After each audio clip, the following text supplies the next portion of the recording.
Welcome to Quality Perks, the podcast that not only delves into the intricacies of contact center quality management, but also uncovers the personal stories of industry leaders. Brought to you by BPA Quality, your trusted partner in enhancing customer experiences.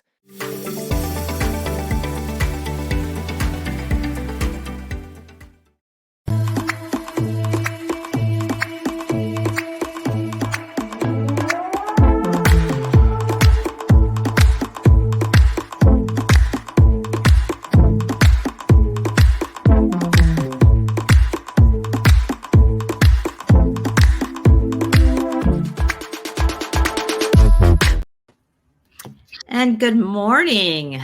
Welcome to Quality Perks. We have Elle Neal with us and, of course, Neil Eggers.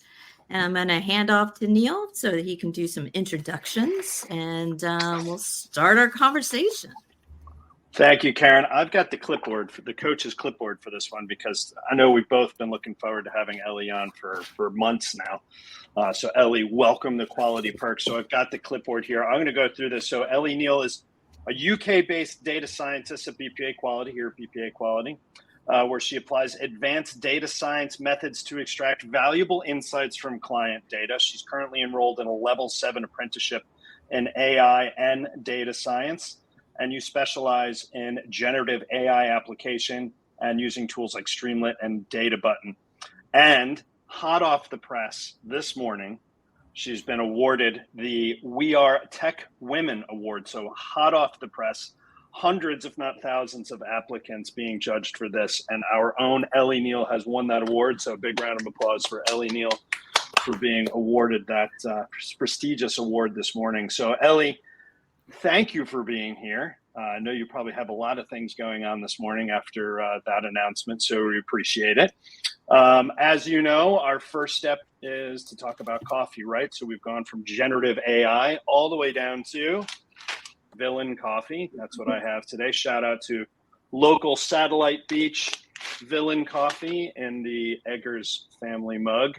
Karyn, what do you have today? I have my Rainforest typical one. I had a new one to share today, but I could not find my ground coffee for my filter for my Keurig. So, but I do have my special mermaid mug because we're talking about mermaids today, and you'll find out why. I love that. So, and Ellie, what do you have today? Well, I've got a neighborhood blend coffee in my mum mug. It's got dark chocolate in there, so I kind of melt it down and put the mocha. It's quite nice. I'm still testing the amount of chocolate to put in, so but yeah, it's quite nice. So a twist on the just regular. Now it's chocolate in the coffee creamer, additional sugar, anything, just the chocolate in the coffee. Chocolate coffee, a bit of milk, and I put a sweetener in there as well, just to give it a little bit of a lift. But it smells beautiful. Like you can smell just the coffee and the dark chocolate. It's just lovely. Yeah. Wow.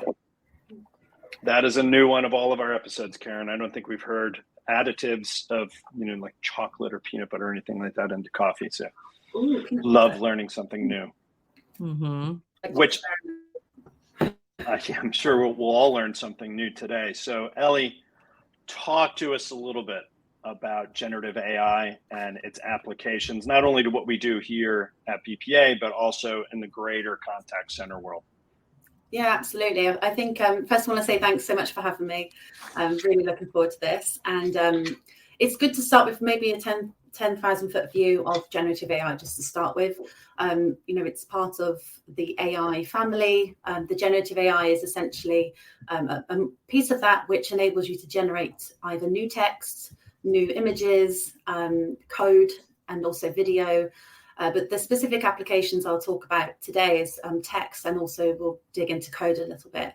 But really what it enables us to do is to be able to kind of work with technology in a way using just language. For example, prior to this, we would be using search engines where you would type in a question and it would extract keywords from that in order to find your content and bring you back a website, not necessarily an answer. But now what we're seeing is with this new technology is it's able to provide you with a nice answer, like you're speaking to someone. So instead of digging through all that information to find what you want, it's just so efficient at giving you that really nice reply as if you're talking to someone. And the other ways I like to think of it as well is it's a bit like a translator. So let's imagine that you as a data scientist, for example, I generate lots of insights about data, and I'll use a lot of jargon, maybe, things that I can understand when I read it. Like if I'm looking at the relationships between variables, I might mention Pearson correlation has a correlation of this number and a p-value of that. But if someone's reading that, it requires me to actually translate that into something that makes sense, makes business sense. Mm-hmm.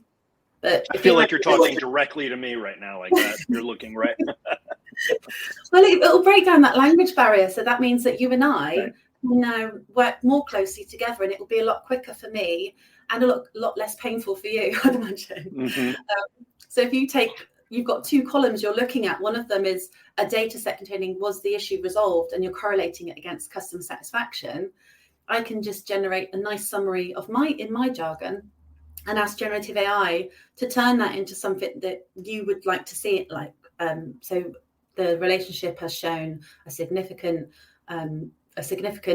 relationship between issue resolution and satisfaction, but making that a bit better, like as satisfaction increases, as issue resolution increases, so does satisfaction. Like that one statement is what you can do just from that jargon information.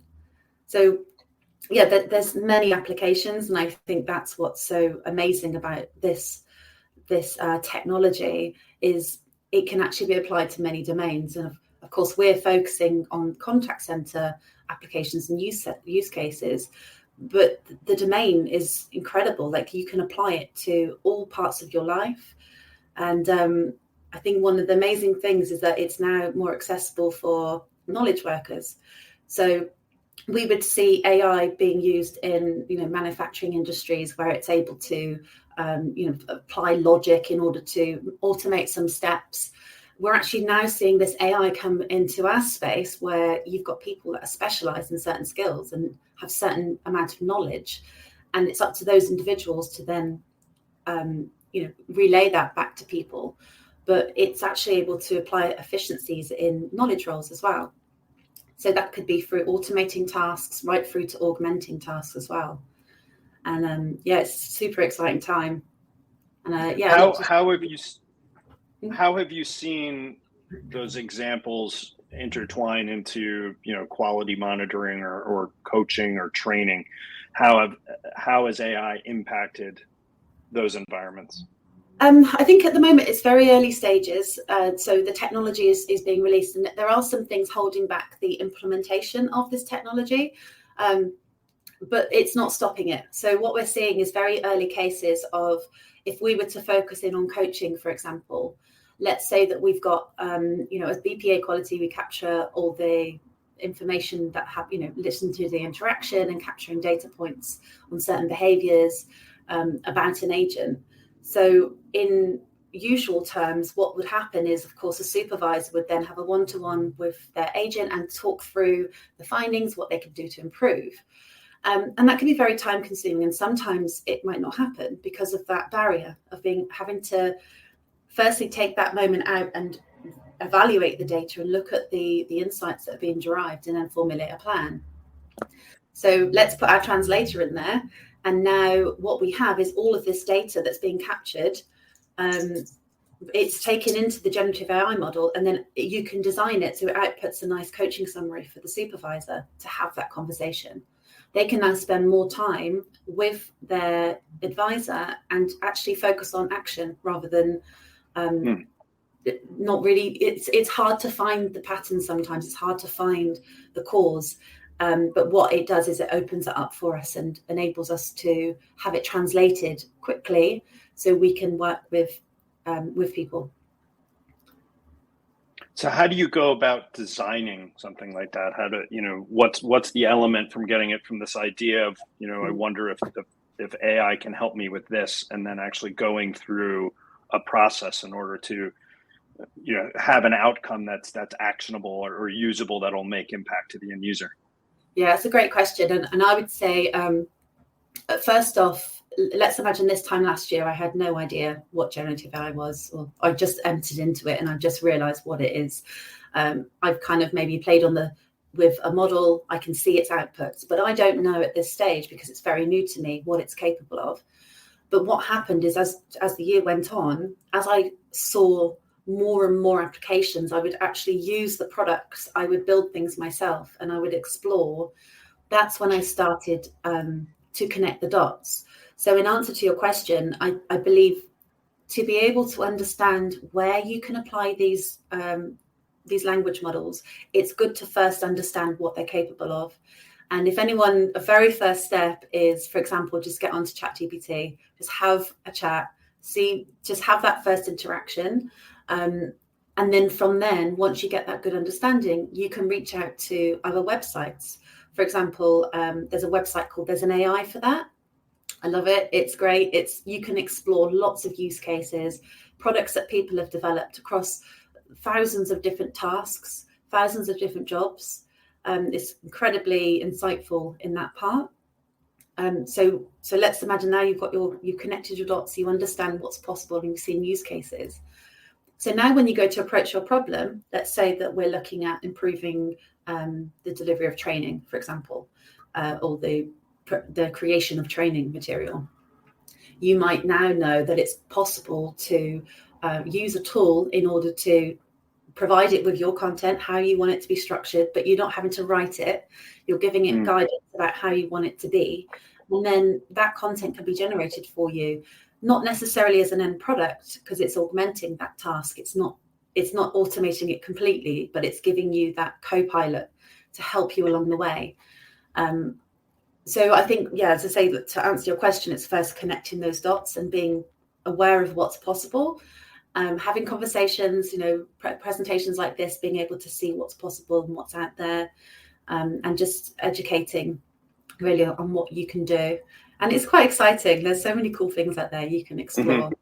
So, yeah. So have you created any models on your own that you've used to crunch big data and then deliver results, actionable results, or guide people on their way to reaching the outcomes? So if I think about the data science problem that I had, like, for example, I've got a ton of data, and we're analyzing it, and it's a fun job being able to go through and mine the data and find those relationships, but it takes a long time, and therefore you can only do so much. You might not be able to bring everything out. So add a co-pilot, a translator in there. I can automate the task, so the data cleaning, automate the relationship analysis, and then from then I've got outputs from the language model at each stage. So I've taken those pieces of information that needs translating, and I'm creating like a corpus, a knowledge base of all those text items that tell me about the data, and they give me the insight. And therefore I'm skipping all of those steps, which means that I can focus now on the really valuable part, which is extracting the insights and telling the story about the data, and having cause analysis and things like that. So that's essentially an example of how it applies to my role, but you can apply that in any type of role.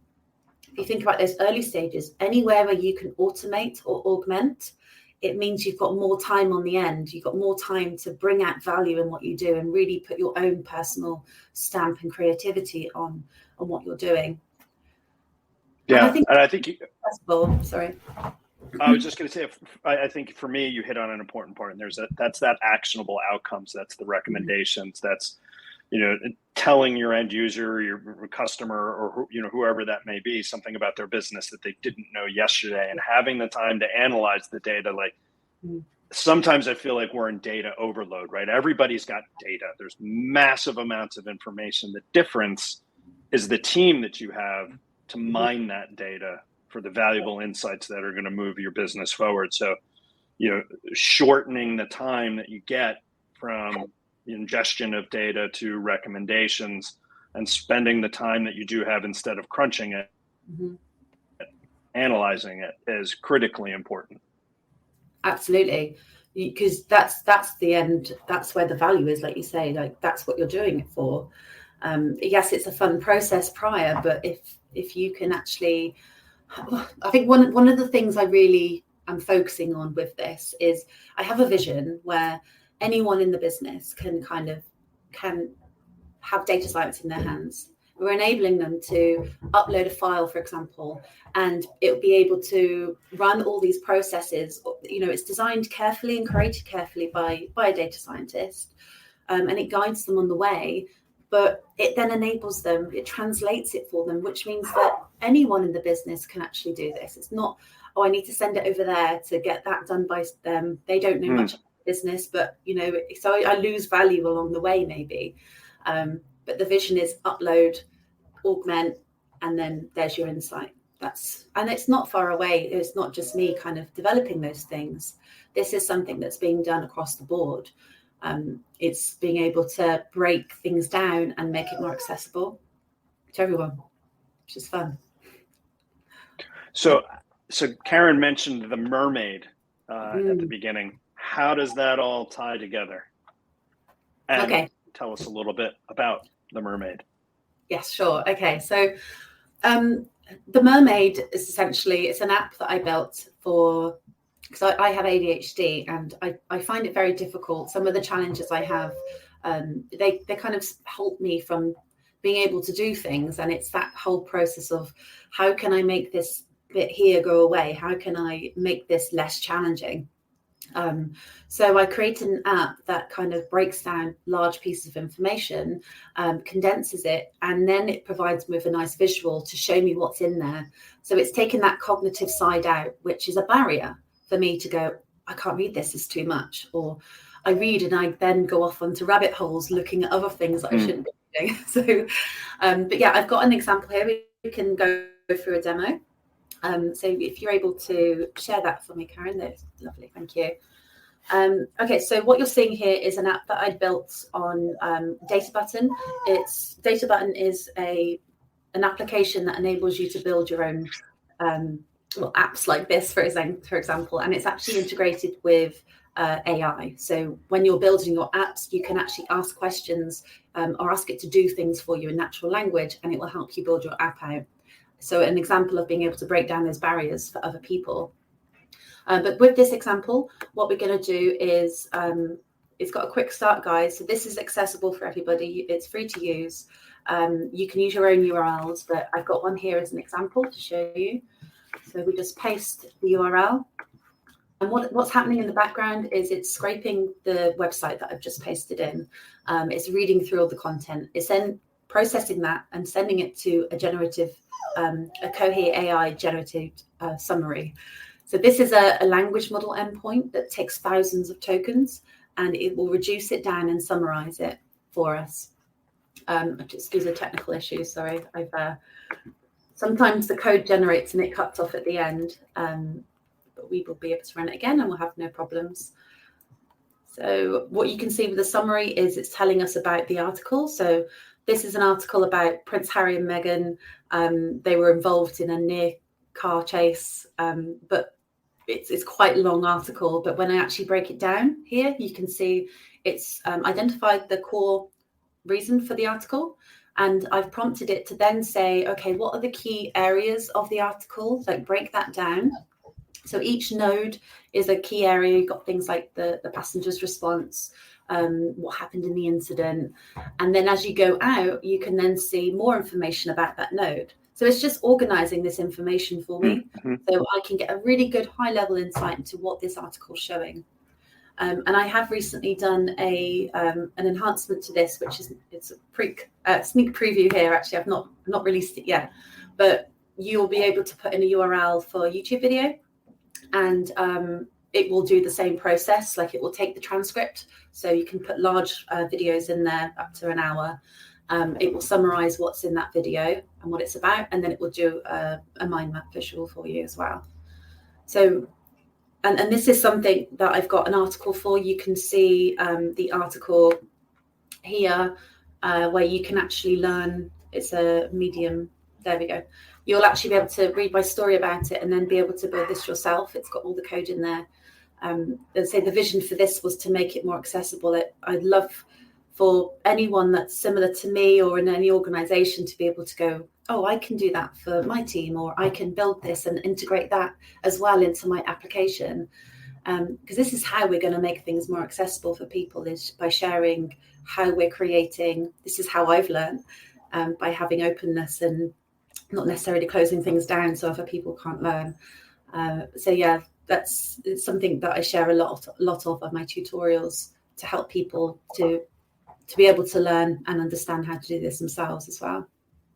Fantastic. And I the integration to the BPA world, or the quality monitoring, coaching, and training, right, where you've got this type of interactive tool automated, right? So you've got the phone call that may go to text, and then you're scraping thousands and millions of transcriptions of interactions, and then for one particular agent you can generate the same type of visual that highlights opportunities and successes visually. So now, to your point about shortening that time from coaching and feedback, from from call to evaluation, to establishing, behavioral trends and outcomes, to feedback, is now instantaneous. Absolutely. If all that data is available. Yeah, and I think this is an example of this idea is not new, the idea of generating mind maps, of course, but it's time consuming. It's something that wouldn't have been put into production because it would take too much time. Therefore, people that have accessibility issues wouldn't be given that option unless someone took the time to do it. But now that we can automate that, it just opens up a new world for people like myself who might struggle with taking on information. And this is just one example of how we could do that for people. When you look at the Mind Map website, they also have the syntax for flowcharts. So, for example, if you've got advisors that struggle with reading the steps in an article in the knowledge base, you can now present that in a different way for them. You can show them it in a flowchart with very clear steps. So yeah, the accessibility, the ways that this can open up accessibility is huge, really. Fantastic. Awesome. Yep. Elle, thank you so much for your time. Sorry, Karyn, did I cut you off? A little bit. I was just going to say that I use Mermaid a lot. I also use ChatGPT. It's an amazing tool to have, just to be able to generate information quickly and get that information that you can, like Ellie said earlier, is then you put your own little twist on it. You personalize it. So it's definitely, it seems to be here to stay, and it's ever evolving. As Ellie said, she didn't even know what it really was, last year. And I was kind of there too. And once I got in, I just became addicted. It's been amazing opportunity for me in sales and marketing. Web design, but it also, for the contact center world as well. So I'm excited to see where it leads us. And I'm glad that you're part of the team. Absolutely. Thank you. Well, Ellie, again, thank you for your time today. Congratulations on winning your award today, and all the accolades and results that come with that. So appreciate you being with us today. Karyn, as always, thank you so much. And we'll look forward to seeing everyone on a future episode of BPA Quality Perks. Have a great day, and thanks again. Thanks. Thank you. Bye, everyone. Bye.